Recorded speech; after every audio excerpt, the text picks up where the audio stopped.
So the Charlotte Hornets and the Miami Heat just played their play-in game yesterday, and it was probably one of the most fun games I've seen in a while. This video isn't going to talk too much about like what actually happened in the games, just because I think a lot of people have already talked about that. So I want to kind of pivot my focus differently. Uh, I was originally going to think about like talking about like what's next for the Miami Heat, what's next for the Charlotte Hornets, but I don't even think that that's really the important thing I wanted to take away or focus on in this video. Also, forgive me, my room is very hot, so I might be like sweating up a storm, and my hair's a mess because I got to get a haircut. But, like, there's something. I think the TLDR, like, you could talk about the Miami Heat and the Charlotte Hornets and say, like, what's next for them, but really it's kind of obvious. Charlotte is in a good place, whether or not you even make the playoffs. Like that's one thing I want to talk about. But like you're in a good place. You're having a winning culture kind of built up around a really good young core. So you're really just looking for like one extra, draft pick. You're looking for, some playoff experience, some veteran experience, some retooling here and there. Maybe you can change Miles Bridges into something, or Grant Williams, one of those two. For the Miami Heat, you have a lot of good pieces, but you don't have like a true number one option, and maybe you shop around Tyler Hero for someone else. Like obviously, like you don't want to give up on Tyler Hero. He's just your most, I guess, valuable asset. Maybe you struck gold in the draft lottery with Adam Silver hating tanking, and he rewards you with like a Darren Peterson or an AJ Diabanta. I don't even know if Miami has a draft pick, but that's going to be an interesting thing to look at as well. Sorry, cut there because I was slipping on my words. But what I'm trying to get at is that like I think it's more interesting to kind of talk about, everyone's talking about, the outcome of the game and the kind of the teams and stuff like that. But I think it's more interesting to look at the play-in tournament in itself because like yes, that was one of the most exciting games I have ever watched. I've definitely said that just now, but at the same time, it's a game that doesn't really matter. Like it matters for Charlotte kind of culture and history because like you guys really need to take your wins where you can get it. But at the same, and that's not a diss. Like I love Charlotte's kind of jerseys. I enjoy the history of what that organization kind of had to go through. Kemba Walker was an interesting thing. But like at the same time, I think it's just interesting from a perspective that like those are two teams that might not even make the playoffs, and that really exciting game loses a little value from that because if both teams ultimately get nothing out of it besides just one really interesting game, like that just becomes a very fun Tuesday night. Like it's interesting to kind of think about it that way in my eyes because the value of the play-in tournament is relative to the fact that it's the end of the season. In my opinion, playoffs are right around the corner. Teams get to rest and stuff like that. You get an interesting competitive game during a time when most teams aren't being competitive. Like the ending of the season, you're usually seeing the best teams rest their players, so you might have more fun things like Udonis Haslam dropping like 24 in his last game. Or you have situations like tanking teams or teams that have missed the playoffs looking more towards the offseason. Like, all right, how do we position ourselves for the best draft pick? Where is our financials looking at? How do we cut corners to bring in free agents? How do we make the right trade to make ourselves more competitive next year? So the play-in tournament has value in that sense where it's like, as a fan, I know I can look at the play-in tournament and say like that should be a game that has value. That should be a game that's going to be competitive. That there is an outcome that these teams are pushing to get to the playoffs. Like these are the teams that should be trying. The problem I have with that stems more from the fact that like I think you're kind of punished being a play-in team.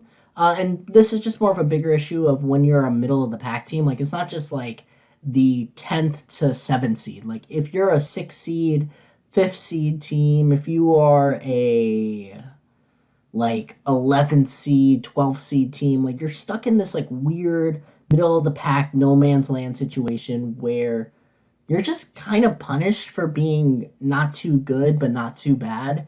And I get that like Adam Silver's trying to fix that with flattening the odds, but I think that that's such a counterintuitive way of correcting the issues of tanking when the play-in tournament I think is the perfect structure for that. Like the play-in tournament and the in-season tournament. These are tournaments that really don't have as much value compared to like a finals appearance or a conference finals appearance. That inconsequentially, like I get that the incentive for players is you're going to get payouts, you're going to get, probably more incentives in your deals or your negotiations when it comes to the off season for your contract. But for the fans, like, what are you really looking for? Like, I get good basketball if you're a casual fan, but like, if you really love a team, like, what are you looking for? And maybe that's the wrong thing to ask because we're now in a more player centric kind of fan base, but like I'm someone who I love the Brooklyn Nets, right? And I'm always looking at what's the best position for Brooklyn. Like genuinely, like when KD was here, I loved Kevin Durant, right? When he was in Golden State, it was fun, it was cool, to see a dynasty, but like I wasn't in love with that situation. When he was in Brooklyn, he was like my favorite player. I bought myself a pair of KDs and stuff like that. The moment he went to Phoenix, didn't think about the guy again. Mikhail, when he came to the city, he was the savior of Brooklyn. He was going to weather the storm. And then when he gave us 4 to 5 first round picks from the Knicks, it was like, thank you for your service. Like, so as a fan of the team, like, what am I looking forward to as a play-in team? Because worst case scenario, I lose and I just have a bad pick in the draft lottery. And if I win, it's more likely going to be a first round exit. Like, what? The only team I think to come out of the play-in that like actually mattered and made even like a finals appearance was the 2023 Miami Heat. So like I don't know. I don't really know how to feel about that. But like it's also weird to say like I think the healthiest thing for the play-in tournament would be something like some kind of reward or incentive that is like draft lottery focused. Like maybe the teams that don't make the playoffs or yeah, like if the teams don't make the playoffs, they get like increased odds to their draft pick. Now, I don't think that should be the answer. I hear people commenting down below that that would just incentivize tanking once you reach the play-in spot. But like, just like some kind of structure where it's like you want to reward teams who are trying to make the playoffs, but they're not there yet. I'm not even saying like they're not there to contend. They're a team that are like a piece or two away from being competitive. Like the Miami Heat, this play-in tournament was a great example. You have a really good roster on that Miami team. Not good in construction, but like, you like starting players like Davion Mitchell. You like role players like Jaime Hawkins Jr. You have all-star caliber players in Bam Adebayo, who is also like a decent number 2, number 3 option on a finals team, at least an Eastern Conference finals team. You have Tyler Hero, who is an all-star. You have Andrew Wiggins, who is an all-star and like a champion veteran. Norman Powell, he's also a champion veteran. So like you're not looking at Miami and saying like this isn't a team that is missing so many pieces that they can't make a playoff push. But like you can say like I'm looking at this roster and we're just missing like that one guy that can really win you everything or like push you over the hump. Like how cool would it have been if like Miami uh basically being in the play-in tournament was guaranteed like to have similar odds to the 3 worst teams in the draft, right? You don't need to flatten the odds for every single team in the draft lottery. You would just need to flatten odds for the 3 worst teams because that helps the tanking. The worst teams get, the best odds at the kind of first few like good players from last year's college draft. Sorry, it's really hot in here, so what I said just did not make sense. But what I was trying to get at was that like you're still keeping like the purpose of the draft where the worst teams are getting the best odds to have the highest chances of getting the best pick. You're still having that variance where other teams can get higher draft picks and you're rewarding teams for winning basketball by allowing the play-in teams to have some more draft capital. Like, even if they're a playing team that makes the playoffs, you could reward them with like an extra draft pick that could be like the 15th or 16th draft pick in that year's draft, right? Um, I don't know how that would work. I'm just basically saying like the four teams that make the playoffs, they're the four teams that get the, or I guess that's how it already works, right? I mean, hell, you could throw them in the lottery at that point. Like, maybe not put them at like that same flat odds, but like give them a chance. If they're the seventh or eighth seed, I'm sure they would love a top five prospect they could build around. Like, if that's where we want to improve the draft lottery, that's what it should be about, right?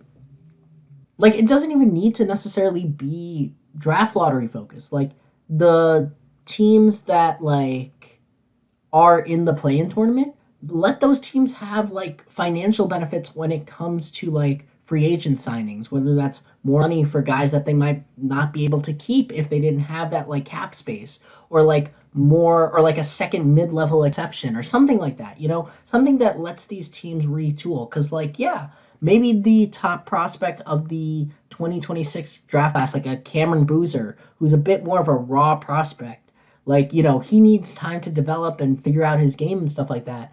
If I'm Miami, if I'm Charlotte, if I'm, well, maybe not Charlotte, but if I'm Miami, if I'm Portland, if I'm Phoenix, I'm not really looking for like a guy who's developed, like, or needs to be developed. I'm looking for the guy who's going to take me over the hump.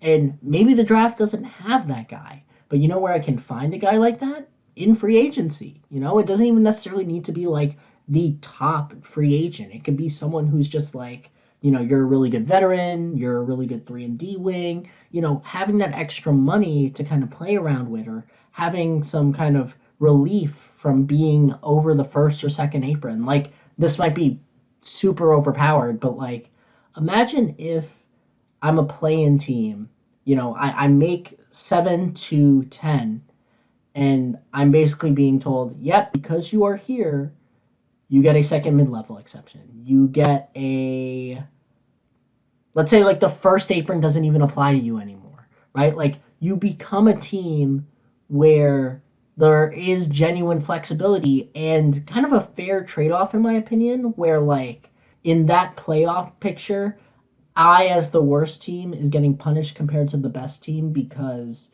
that better team gets home court advantage. But then next year comes around, if I could bring someone in from free agency with the extra money or flexibility or relief I'm getting from whatever my play-in kind of position allows me to have, I'm now getting the opportunity to kind of flip the script next season. Maybe that's a little overpowered. I don't see people really talking about that. Usually people are talking about like the draft, or talking about like, those kind of things. I was actually going to be talking mainly about the draft, but I think I've kind of settled my way into this idea. Like, I feel like play-in tournament teams should be given some sort of like financial flexibility to allow for better free agent signings, for retaining their team, something.